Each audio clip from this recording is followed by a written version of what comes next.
The moment he raised his glass and called me the broke one, the entire table laughed. It wasn't a polite laugh. It wasn't nervous. It was the kind that lingers too long, that makes you feel like you've been peeled open in front of people who already decided who you are. I remember the way the chandelier light reflected off the polished dining table. I remember the smell of roasted turkey and cinnamon candles. I remember my wife's hand tightening under the table, her fingers curling around mine like she could physically shield me from the words. But mostly, I remember his smile. Daniel Whitmore had perfected that smile.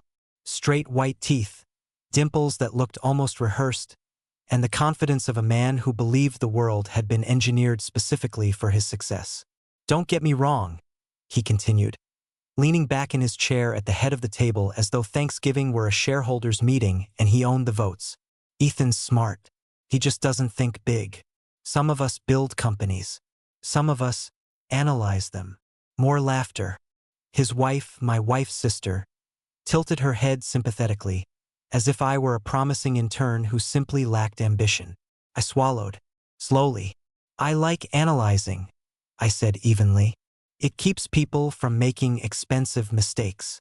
Daniel lifted his wine glass. "Well, cheers to that. Because trust me, there are no mistakes at Whitmore Biotech." He said it like a king announcing an empire. Whitmore Biotech, the company he co-founded 3 years earlier with 2 college friends. A mid-sized pharmaceutical research startup specializing in regenerative therapies. On paper, it was impressive. Private funding, aggressive expansion, glowing press coverage. Daniel loved the press coverage most. He lived for headlines. "My name is Ethan Cole. I'm a financial analyst specializing in distressed assets and private equity risk assessment. I don't give interviews. I don't appear in magazines. I spend my days dissecting balance sheets and uncovering structural weaknesses most people prefer not to see. At family gatherings, that makes me the cautious one, the conservative one, the one who never takes risks, or, apparently, the broke one." The truth was simpler. I earned well. I invested quietly. I avoided spectacle. My net worth didn't make headlines because I never tried to make it visible. Daniel, on the other hand, measured worth in applause. "Ethan's just waiting for one of us to hire him," Daniel joked, carving the turkey with theatrical precision. "Right, man? We could always use someone to, check spreadsheets." He winked. The room laughed again. I smiled. I have learned that silence, delivered correctly, unsettles louder than anger. Across the table, my wife, Lila, kept her eyes down. She hated conflict. She'd grown up orbiting Daniel's gravitational pull. He was the golden child, charismatic, ambitious, destined. She had learned early that challenging him was like shouting into a hurricane.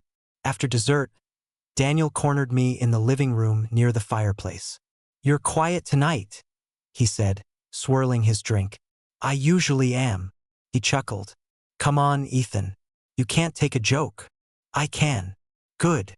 He leaned closer. "Because let's be honest, if you'd had the stomach for real risk, you wouldn't still be working behind a desk. You'd be building something." "I am building something," I replied.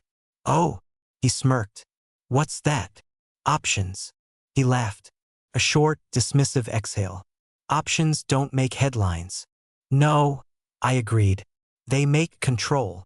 For a fraction of a second, something flickered in his expression. Then it was gone. "Happy Thanksgiving," he said, clapping me on the shoulder. That night, Lila apologized. "He didn't mean it like that," she said softly as we lay in bed. "He just performs." "I know," I replied. "You're not upset?" I stared at the ceiling in the dark. "Not in the way he expects." Because here's what Daniel didn't understand. When you spend your career studying companies, you start noticing patterns. Growth curves that look too steep. Expansion timelines that defy cash flow logic. Marketing that outpaces operational maturity. Whitmore Biotech had been in the news repeatedly that year. Aggressive hiring. New lab facilities. A rumored international partnership. Daniel had bragged about a pending Series C round that would change the industry. But when I pulled up their publicly filed summaries later that week, something felt off. Revenue projections were optimistic, almost implausibly so. Their burn rate was high, too high for a company at that stage without stable licensing income. I didn't dig because of the insult. I dug because numbers don't lie, but people do. Over the next month, I reviewed every document available. Investor briefings, patent filings, debt disclosures, vendor contracts that had slipped into public arbitration records. Whitmore Biotech wasn't invincible. It was overleveraged. Their R&D expenses were ballooning, but their flagship therapy was still awaiting phase 3 trial approval. They were spending like a company already generating sustainable profit. And then I found something interesting. One of their early angel investors had quietly begun selling shares through a secondary private market broker. A small block at first, then larger tranches. That's rarely random. When insiders exit early, it's either fear or foresight. I made a call to a contact of mine, Marcus Leong, a partner at a boutique investment firm specializing in distressed acquisitions. "You ever look at Whitmore Biotech?" I asked. "Golden child startup?" Marcus replied, "Everyone's looked. Too expensive." Not for long. There was silence on the other end. "What are you seeing?" I outlined the burn rate discrepancies, the upcoming debt maturities, the dependency on regulatory approval timelines that were far from guaranteed. Marcus whistled low. "You think they're overextended?" "I think they're one delayed approval away from a liquidity crisis." "Hostile takeover?" "Not yet," I said. "But vulnerability creates opportunity." He chuckled. "You always did enjoy slow games." I didn't enjoy humiliation, but I respected leverage. Over the next 8 weeks, I quietly began acquiring minority shares through secondary channels. Nothing aggressive, nothing that would trigger alarms, just steady accumulation. I didn't tell Lila, not because I didn't trust her, but because if Daniel ever sensed anything, he'd trace it back through family first. By January, I held just under 5%. Insignificant on paper, influential in reality. Whitmore Biotech's next quarterly report arrived in early February. Their projected partnership deal had been delayed due to unforeseen regulatory considerations. Translation: cash expected had not arrived. Their debt covenant required maintaining specific liquidity ratios. They were close to breaching. The stock, privately traded but monitored through secondary valuation estimates, dipped. Daniel, meanwhile, posted photos from Davos. I watched carefully. In March, another early investor exited. I purchased 10%, then 12%, then 15%. Each acquisition required discretion. Shell entities, quiet capital pools. Marcus facilitated much of it, ensuring nothing traced directly to my name yet. By April, rumors circulated in industry forums. Whitmore Biotech raising emergency bridge funding. Overexpansion concerns. Daniel dismissed it publicly. "We're positioned stronger than ever," he told a healthcare podcast. Confidence, when disconnected from liquidity, becomes dangerous. I didn't want the company to fail. That's the difference between revenge and strategy. If Whitmore collapsed, my shares would depreciate. Daniel would lose face, but I'd lose capital. I needed them strained, not destroyed. In late April, I attended an industry conference in Chicago. Not as Ethan Cole, brother-in-law. As Ethan Cole, financial strategist. Whitmore's CFO, a man named Richard Hale, was present. He looked tired. During a networking reception, I approached him casually. Richard Hale. I extended my hand. "Ethan Cole." I followed Whitmore's growth with interest. He forced a polite smile. "Appreciate that. Tough regulatory cycle this year." His eyes sharpened slightly. "We're navigating it. I imagine liquidity planning becomes critical in these windows." He studied me more carefully now. "Are you an investor?" "Potentially." He hesitated. CFOs carry stress differently than founders. They see the cracks first. "If Whitmore ever considers strategic restructuring," I said gently, "there are firms that specialize in stabilizing growth without public fallout." Are you representing one? He asked. Not officially. He nodded slowly. Interesting. We exchanged cards. 2 weeks later, Marcus called me. Richard Hale just reached out to my firm, he said. He's fishing. Good. You're enjoying this. No, Irraplia. I'm preparing. May arrived with bad news for Whitmore. Their Phase 3 trial faced additional scrutiny after preliminary data showed inconsistent efficacy across demographic segments. Not catastrophic, but expensive. Very expensive. Their projected runway shrank from 12 months to 7. I increased my position to 22%. Still anonymous. Still quiet. At another family dinner in early June, Daniel boasted about temporary headwinds. Regulators love paperwork, he laughed. But we'll clear it. He looked directly at me when he said it. I met his gaze calmly. How's the desk job? He asked. Productive, I said. He smirked. Let me know when you're ready to build something real. I took a sip of water. I prefer assets that already exist. He didn't catch the meaning, but soon he would, because 3 days later, Whitmore Biotech breached its debt covenant. Their primary lender issued a formal notice. Emergency board meeting scheduled. And for the first time since Thanksgiving, Daniel stopped smiling in public photos. I sat in my office, reviewing the notification Marcus forwarded me. This was the inflection point. Distressed companies don't collapse instantly. They negotiate. They scramble. They dilute equity to raise emergency capital. And dilution favors those prepared to buy. Marcus's voice crackled through the speakerphone. They're seeking a significant capital injection. Fast. Preferred shares. Board seat attached. How desperate. Very. I leaned back in my chair. Slow burn dominance isn't about shouting. It's about timing. Draft the proposal, I said. Under which entity? I looked out the window at the skyline. Sunlight glinting off glass towers built by men who once believed themselves untouchable. Under my name. Silence. You sure? Marcus asked. Once you're visible, it becomes personal. It's already personal. That night I told Lila. Her eyes widened as I explained the share acquisitions, the financial instability, the opportunity. You own part of Daniel's company? 22%, I said quietly. And tomorrow, I'll offer the capital that keeps it alive. She sat down slowly. Why didn't you tell me? Because I needed clarity, not emotion. She absorbed that. Then, is this revenge? I considered the question carefully. No, I said. It's leverage. The proposal was simple. Substantial capital infusion in exchange for preferred shares convertible to majority voting power under defined triggers. Immediate board seat. Financial oversight authority. The kind of deal offered to companies with no alternatives. Daniel called me the next afternoon. His voice was tight. You're the investor? Yes. There was a long silence. You planned this.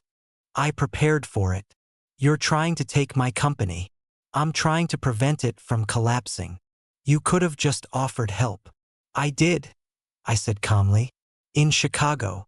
He exhaled sharply. This is insane. No, Irraplia. This is business. The emergency board meeting was scheduled for Friday. For the first time in his life, Daniel Whitmore would walk into a room where I held more power than applause. And this time, when someone raised a glass, the laughter would sound very different. The boardroom on the 32nd floor of Whitmore Biotech's headquarters was designed to intimidate. Floor-to-ceiling glass walls overlooked the city skyline. A polished walnut table stretched the length of the room, its surface so reflective it mirrored the tension in the faces seated around it. Framed magazine covers, Daniel's face centered in most of them, lined the adjacent wall like trophies from a war he thought he had already won. When I stepped out of the elevator that Friday morning, every eye in the reception area shifted toward me. Not because they recognized me as Daniel's brother-in-law, but because they recognized the name on the agenda. Eden Cole, strategic investor.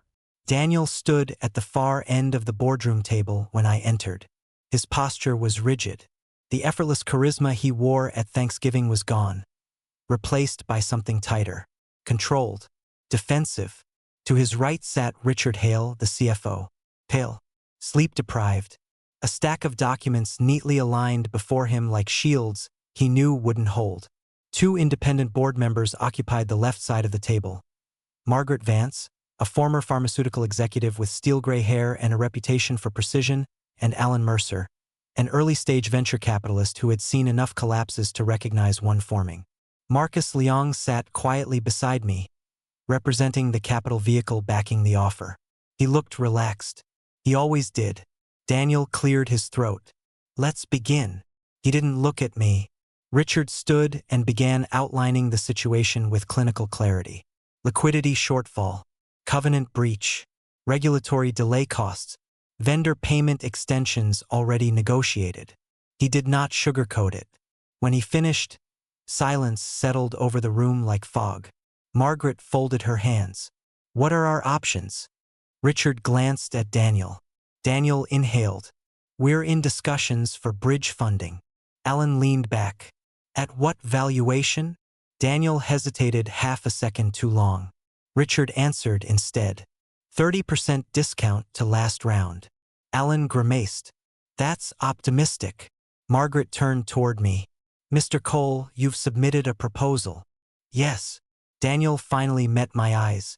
There it was again, that flicker of disbelief. "Not at the numbers." "And me." I slid copies of the proposal across the table. "The offer provides immediate capital sufficient to restore covenant compliance and extend runway to 18 months, I said evenly. "In exchange, the investment converts to preferred equity with majority voting rights if revenue benchmarks are not met within 2 quarters. Margaret skimmed the document quickly. Her eyebrows lifted slightly. "And board authority?" "I would assume an active oversight role." Daniel's jaw tightened. "Oversight. Financial oversight," I clarified. "Operational decisions remain with executive leadership." "For now," he said. "For as long as performance supports it." Alan tapped his pen thoughtfully. "You're offering stability at the cost of control." "I'm offering survival," I replied.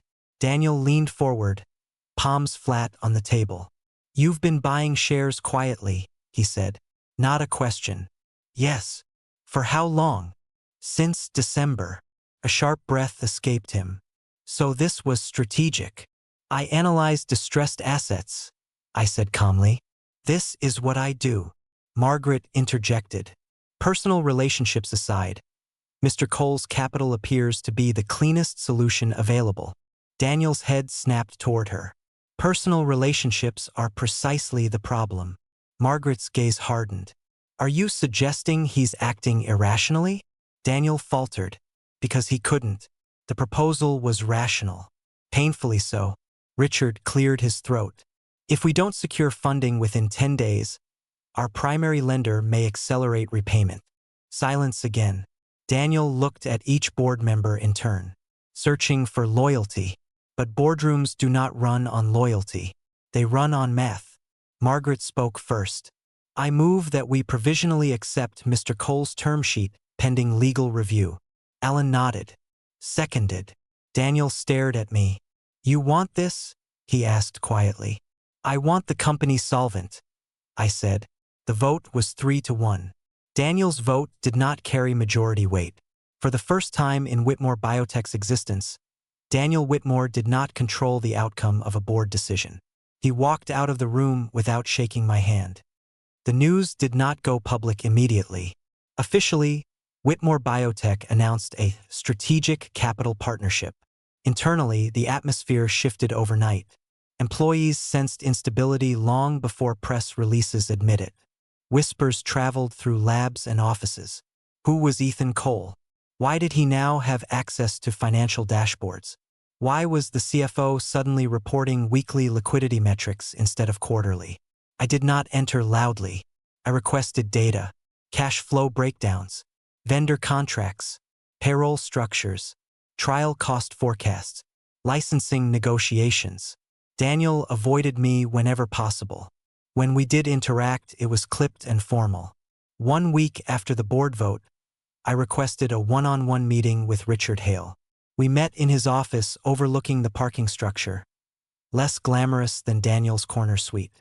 "You're calmer than he is," Richard observed.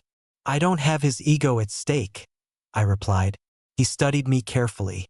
"What are you really looking for?" "Transparency. You have access to the books. I want context." He hesitated. Then he opened a drawer and removed a folder that had not been included in standard reporting. Vendor payment schedules, delayed beyond what the board had been told. Short-term loans taken at unfavorable rates to mask cash gaps.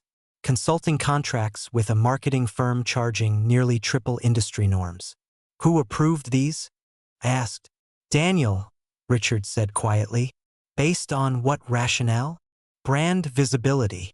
I nodded slowly. "Visibility does not generate revenue in clinical trials." "Why didn't you push back harder?" I asked. Richard exhaled. "He's charismatic. Investors loved him. Every time I raised concerns, he said scaling required boldness. And now we're out of boldness." Over the next month, I initiated what I termed financial stabilization protocols. Freeze non-essential hiring. Renegotiate vendor contracts, audit marketing expenditures, reassess executive compensation. That last one caused the first direct confrontation. Daniel stormed into my temporary office late one afternoon, shutting the door behind him. "You're cutting my salary?" he demanded. "I'm restructuring executive compensation to align with liquidity preservation," I corrected. "You don't get to decide my worth. I decide the company's survival." "You think this makes you powerful?" I leaned back in my chair. "Power is irrelevant. Sustainability is not." His hands trembled slightly, not from fear, but fury. "You enjoyed Thanksgiving, didn't you?" he said. "This is your revenge." If I wanted revenge, I would have let the lender accelerate repayment. He said nothing, because he knew that was true. Letting Whitmore collapse would have destroyed him publicly. Accepting my capital preserved his position barely. "You could have come to me," he muttered. "Would you have listened?" He didn't answer. In July, another issue surfaced. During a routine audit of trial site payments, my team discovered discrepancies between reported patient enrollment numbers and reimbursement claims. Small at first glance, but patterns matter. I requested a detailed breakdown from the clinical operations department. Daniel resisted. "It's administrative noise," he insisted during a board call. "You're overanalyzing." "I specialize in overanalyzing," I said evenly. "It prevents disasters." Margaret supported a deeper review. 2 weeks later, the results arrived. One of Whitmore's regional trial coordinators had inflated patient follow-up metrics to secure performance bonuses. The total financial impact was not catastrophic, but it indicated a control failure. And worse, regulatory exposure. If reported incorrectly, it could jeopardize Phase 3 approval entirely. Daniel sat across from me in the boardroom again, staring at the printed findings. "This is a mid-level manager," he said defensively. "Not systemic." "It became systemic when oversight failed," I replied. "You're implying negligence." "I'm identifying risk." Alan leaned forward. "If regulators interpret this as intentional misreporting." "They won't," Daniel snapped. "Confidence," Margaret said calmly, "is not a compliance strategy." The room fell silent again. For the second time in 3 months, Daniel's authority diminished in real time. I did not raise my voice. I did not gloat. I simply asked for accountability. The trial coordinator was terminated. Internal compliance controls were strengthened. External counsel retained to self-report the discrepancy proactively, a move that reduced regulatory backlash. Daniel's public persona remained intact. Privately, his isolation deepened. At home, Lila watched the shift with quiet concern. "You look tired," she said one night as I reviewed documents at the kitchen table. "Restructuring is never clean," I replied. "Daniel's barely speaking to me." I closed the laptop. "This was inevitable," I said gently. "He thinks you targeted him." "I targeted vulnerability." She studied my face. And if the company stabilizes, then he keeps his title. And if it doesn't, I met her eyes. Then I assume majority control. The weight of that hung between us. She nodded slowly. Just don't become someone you don't recognize. That stayed with me, because dominance can be intoxicating. But I wasn't chasing humiliation. I was chasing structure. By August, Whitmore's finances had stabilized modestly. Vendor renegotiations reduced monthly burn. Executive compensation adjustments preserved cash. Investor confidence improved slightly, but revenue benchmarks remained unmet. Their therapy still awaited final regulatory clearance. 2 quarters. That was the trigger window. If performance metrics fell short, my preferred shares converted automatically.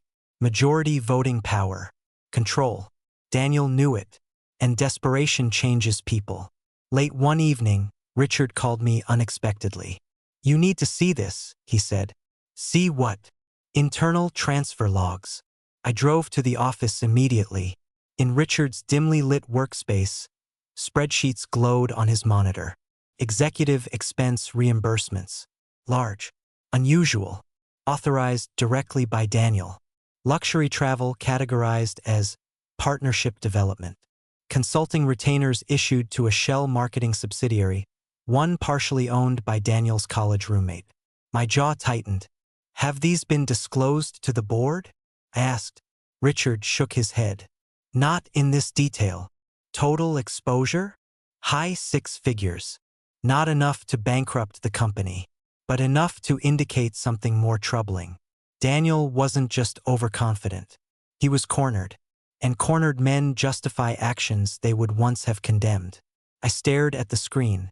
The slow burn had reached its turning point, not because I wanted control, but because control was about to become necessary. And somewhere, beneath the polished headlines and the Thanksgiving laughter, the foundation of Whitmore Biotech was cracking far deeper than anyone outside this building realized. The first time I saw fear in Daniel's eyes, it wasn't during the covenant breach. It wasn't during the board vote. It was the night I placed the expense report printouts on the table between us and said nothing. Silence has weight. When you let it linger long enough, it forces truth to surface. We were alone in the boardroom again. City lights shimmered beyond the glass, but the room itself felt smaller than it had months earlier. Daniel looked down at the documents. Luxury hotel suites. First-class international flights booked under strategic outreach. Consulting retainers routed through a marketing subsidiary with partial ownership tied to his college roommate, Adrian Keller. Not illegal on its face, but undisclosed, and in a company fighting for liquidity indefensible. "You had access to everything," Daniel said quietly. I requested transparency, I replied. "You went digging. That's my job." He rubbed his temples. For once, he didn't argue, didn't posture. "It was temporary," he said. "We needed visibility. Investors expect presence. Appearances matter. Appearances do not fund payroll." He looked up sharply. "Don't reduce this to recklessness. You've never built anything. You don't understand what it takes to convince people to believe." "I understand belief," I said evenly. "What I don't accept is misrepresentation." His jaw tightened. "Are you accusing me of fraud?" "I'm identifying undisclosed conflicts of interest." The words hung heavy. For several seconds, neither of us spoke. Then something shifted in his expression. Not anger, not defiance, exhaustion. "You think I meant for it to spiral?"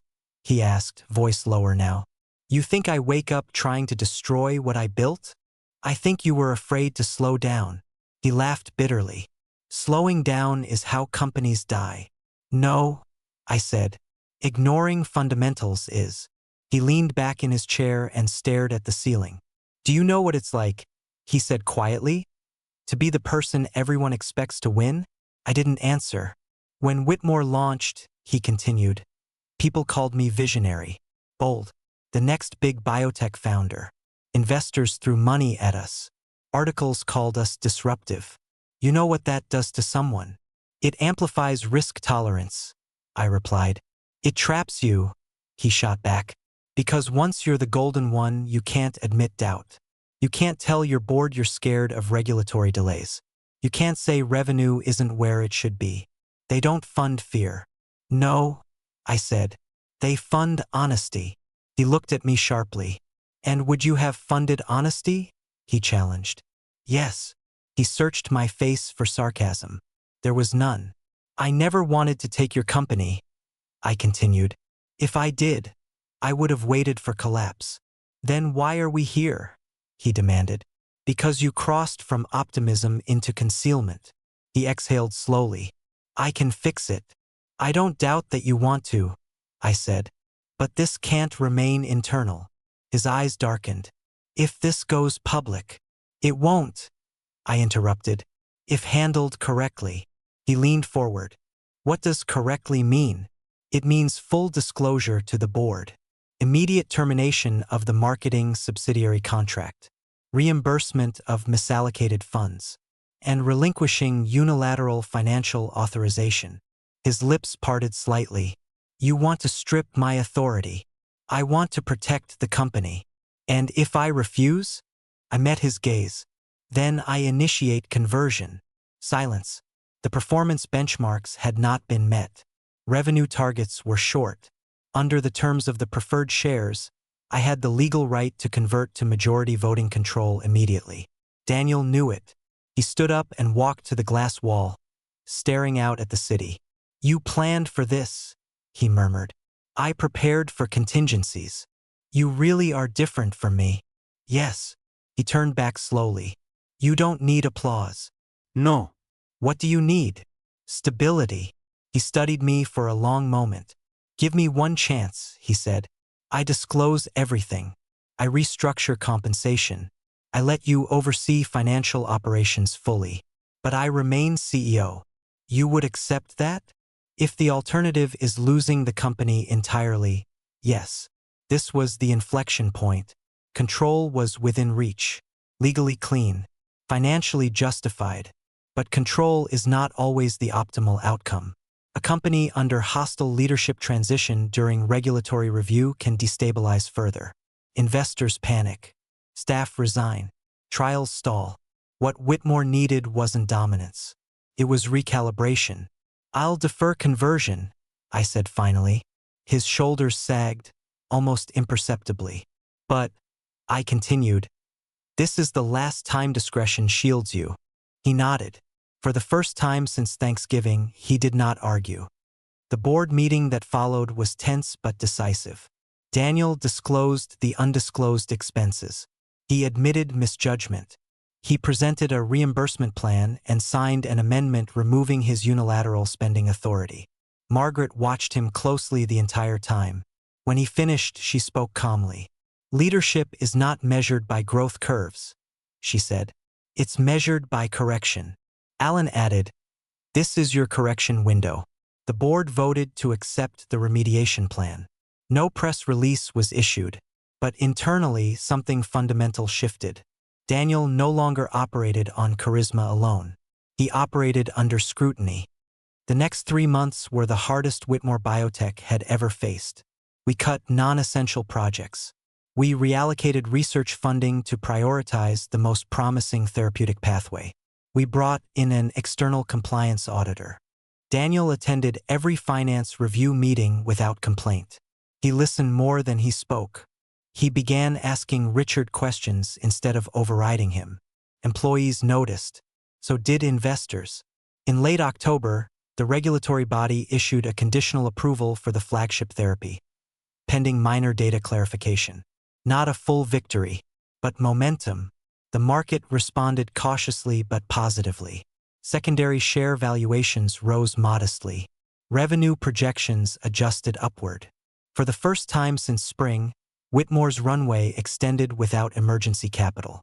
One evening, Daniel knocked on my office door. Not barged. Knocked. You have a minute? He asked. Of course. He closed the door behind him and sat down across from me. I've been thinking about Thanksgiving, he said. I waited. I was cruel. You were performing, I replied. That's not an excuse. He inhaled slowly. I measured myself against you for years. That caught me off guard. You? I asked. Yes. He gave a short laugh. You never chased headlines, never cared about flash. And yet you were always steady, quietly successful. I thought if I mocked it, it would make mine feel bigger. I considered that. You don't need to diminish someone else to validate yourself, I said. I know that now. There was no sarcasm in his tone, no pride left to defend. I won't forget what you did, he continued. But I also won't pretend I didn't need it. You built Whitmore, I said. I just prevented it from collapsing. He nodded. And I won't call you the broke one again. A small smile escaped me. I'd advise against it. December arrived quietly. At the final board meeting of the year, financial reports showed stabilized cash flow, regulatory compliance issues resolved, revenue beginning to materialize from early licensing agreements. Whitmore was not invincible, but it was viable. At the conclusion of the meeting, Margaret addressed the room. Mr. Cole's preferred shares remain convertible, she said. However, performance benchmarks for the last quarter have been met. There is no trigger event. She looked at me directly. Do you wish to convert regardless? Every eye turned, Daniel's included. This was the moment he had feared since June. I reviewed the numbers one last time. Stable. Not spectacular, but sustainable. No, I said. Daniel exhaled slowly. I invested to stabilize, I continued, not to dominate. Margaret inclined her head. Then let the record reflect that majority conversion remains deferred. The meeting adjourned. As we gathered our materials, Daniel approached me. You could have taken it, he said quietly. Yes. Why didn't you? Because power without necessity is ego. He absorbed that. We walked out of the boardroom side by side. Not rivals, not friends yet, but something closer to equals. That year's Thanksgiving felt different. Same table, same chandelier, same turkey. But when Daniel raised his glass, his tone had changed. To resilience, he said, and to family, even when they challenge us. His eyes met mine.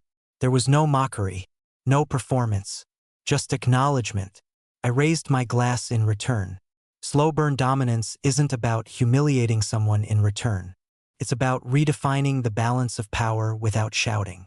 6 months earlier, I had been the broke one. Now, technically, I held enough equity to control his salary. But I didn't need to exercise it. Because control is most powerful when it's understood, not flaunted. After dinner, Lila squeezed my hand under the table. You look lighter, she whispered. I am. Do you regret any of it? I glanced across the room at Daniel, who was helping clear plates instead of commanding attention. No, I said, but I'm glad it ended this way. As we stepped outside into the cool night air, I looked up at the dark sky and felt something unexpected. Not triumph, not vindication, peace, because in the end, the real victory wasn't owning majority shares. It was proving that quiet strength outlasts noise. If this story resonated with you, if you've ever been underestimated, dismissed, or quietly preparing while others performed, subscribe for more stories where power shifts not through shouting, but through strategy, patience, and the courage to act when the moment arrives.